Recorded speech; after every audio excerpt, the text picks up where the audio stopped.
இல்லாத பொல்லாத கதைகளை கட்டுக்கதைகளை பேசுவதே அவரது வாடிக்கையாக இருக்கிறது. கற்பனையாகவும் யூகமாகவும் பல செய்திகளை அவர் பரப்புகிறார். அரசியல் செய்ய வேண்டும் என்பதிலே யாருக்கும் மாற்று கருத்து இல்லை. ஆனால் சமூக பதற்றத்தை ஏற்படுத்துவதில் அவர் குறியாக இருக்கிறார். தமிழ்நாட்டை பொறுத்தவரையில் மாநில தலைவராக நயினார் நாகேந்திரன் அவர்கள் நியமிக்கப்பட்டு பல மாதங்கள் ஆகின்றன. ஆனால் இன்னும் அண்ணாமலையே தான் தலைவர் என்கிற மனநிலையில் ஏதோ பேசிக்கொண்டிருக்கிறார். விஜய் அவர்களுக்கு இங்கே என்ன ஆபத்து ஏற்பட இருக்கிறது என்று நம்மால் புரிந்து கொள்ள முடியவில்லை. அவர் மக்கள் செல்வாக்கோடு இயங்கக்கூடிய ஒரு தலைவராக இருக்கிற சூழலில் அவருடைய உயிருக்கு ஆபத்து விளைவிக்கக்கூடிய அளவுக்கு என்ன சூழல் இங்கே நிலவுகிறது, அண்ணாமலை தான் விளக்க வேண்டும்.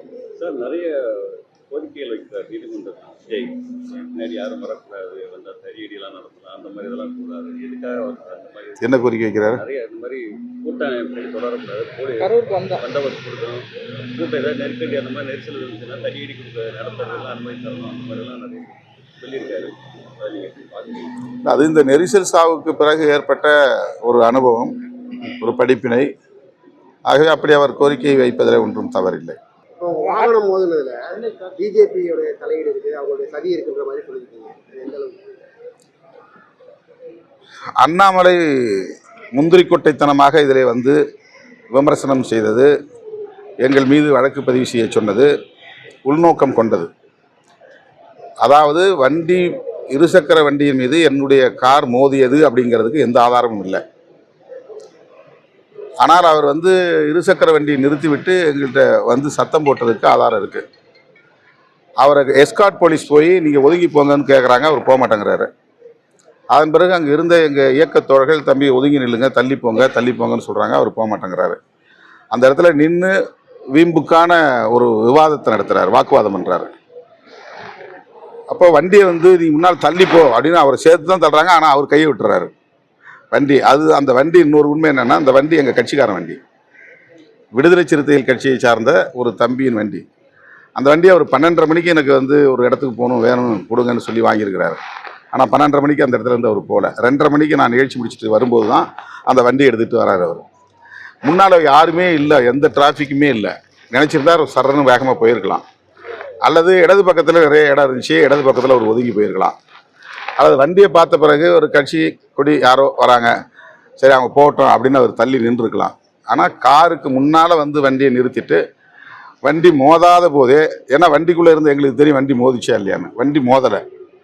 வண்டி மோதுறதுக்கான வாய்ப்பே இல்லை. ஏன்னா அது ஸ்பீட் பிரேக் இருக்குது, அந்த இடத்துல ஒரு 4-5 ஸ்பீட் பிரேக் இருக்குது. நாங்களும் அப்போ தான் நிகழ்ச்சி முடிச்சு 2 நிமிஷம் தான் ஆகுது, உடனே ஸ்பீடு இருக்கிறதுக்கான தேவை அங்கே இல்லை. அப்போது வண்டியே மோதவில்லை என்கிற போது அண்ணாமலை எந்த புலனாய்வு அறிக்கையை பெற்றார்? வண்டி பைக்கில் மோதிச்சுன்னு சொல்கிறதுக்கு யார் அவருக்கு உறுதிப்படுத்தியது?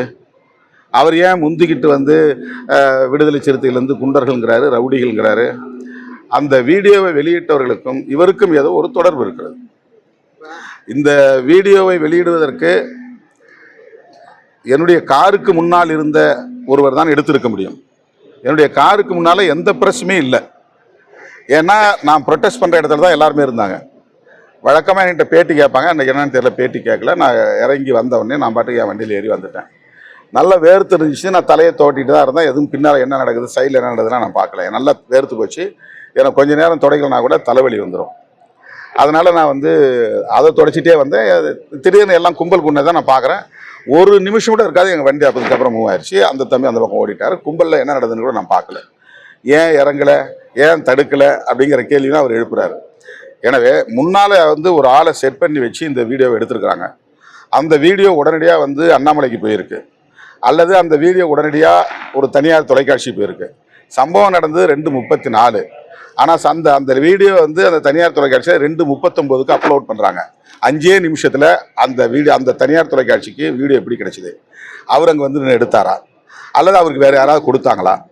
உடனடியாக அண்ணாமலைக்கு மட்டும் எப்படி அந்த செய்தி தெரியுது? அவர் அடுத்த 1 மணி நேரத்தில் விடுதலை சிறுத்தைகள் குண்டர்கள், அவங்கள கைது பண்ணணும், திருமாவளவனும் அதுக்கு வேடிக்கை பார்த்துட்டு இருந்திருக்கிறாரு அப்படின்னு அவர் கண்டிக்கிறாரு. அதனால் எங்களுக்கு நாங்கள் விசாரித்து வரலாம், பொலிட்டிக்கலாக எங்களுக்குள்ள கனெக்டடு அந்த லிங்கில் விசாரித்து வரலாம். இதுக்கு பின்னால் பிஜேபி இருக்குது. இது மாதிரி நான் ஆர்ப்பாட்டத்துக்கு வரேங்க தெரிஞ்ச உடனே அங்கே இருக்கிற அட்வொகேட்ஸ்கிட்ட சொல்லி அங்கே ஏதாவது ஒரு பிரச்சனை பண்ணுங்க அப்படின்னு சொல்லியிருக்கிறாங்க. இந்த பிரச்சனை நடந்திருக்கு. இது திட்டமிட்ட ஒன்று. இது குறித்து நான் முதல்வரை சந்தித்து இதை முழுமையாக ஒரு விசாரணை நடத்தணும்னு நான் கோரிக்கை வைக்க இருக்கிறேன். ஏன்னா இது என்னுடைய பாதுகாப்போடு தொடர்புடைய ஒரு விஷயமா இருக்குது. நான் முதல்ல இது ரொம்ப சிம்பிளாக நினச்சேன். ஒன்றும் இல்லை தம்பி, விடுங்க பிரச்சனை பண்ணாதீங்கன்ட்டு நான் போயிட்டேன். அதுக்கப்புறம் தோழர்கள்லாம் மறியலில் உட்காந்தானோடனே டிசி லைனுக்கு வந்தார். சார் அது ஒன்றும் இல்லை சார், நான் போக சொல்லிட்டேன், நீங்கள் அந்த தம்பியை விட்டுருங்க, அவர் யாருன்னு தெரியாது. இப்போ அவர் வக்கீல்னு எங்களுக்கு தெரியுமா, அவர் என்ன சாதின்னு தெரியுமா, என்ன மதம் தெரியுமா, என்ன கட்சின்னு தெரியுமா, ஆனால் அவருக்கு நான் யாருன்னு தெரியும். நான் உள்ளே இருக்கிறது தெரியலனா கூட கட்சி கொடி தெரியும். எனக்கு பின்னால் போலீஸ் எஸ்கார்ட் வராங்க, அவங்க சைரன் போட்டு வராங்க. இவ்வளவு தெரிஞ்சும் வண்டி மோதாத போதே ஒருத்தர் வண்டிக்கு முன்னால் ரோட் சென்ட்ரலில் வண்டியை நிறுத்திட்டு அவர் நோக்கி அப்பயும் டிரைவர்கிட்ட போல என்கிட்ட நோக்கி வந்தாருங்கிறாங்க. நான் சரியாக அதை கவனிக்கலை. நான் தலை தொடச்சிட்டு இருந்தேன்.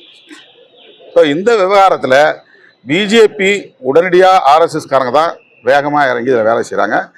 ஆர்எஸ்எஸ் பிஜேபியோட தொடர்புள்ளே சாதி அமைப்புகள் வேகமாக வேலை செய்கிறாங்க. ஒரு சமூக பதற்றத்தை உருவாக்குவதற்கு இந்த தனியார் தொலைக்காட்சியும் அண்ணாமலையும் காரணமாக இருக்காங்க. இப்போ எனக்கு எனக்கோ எங்கள் கூடியிருந்த தம்பிகளுக்கோ யார் என்ன அவங்களுக்கு என்ன அடையாளங்கிறது தெரியலாம், ஆனால் அவர் என்ன அடையாளம் யாருக்குமே தெரியாது.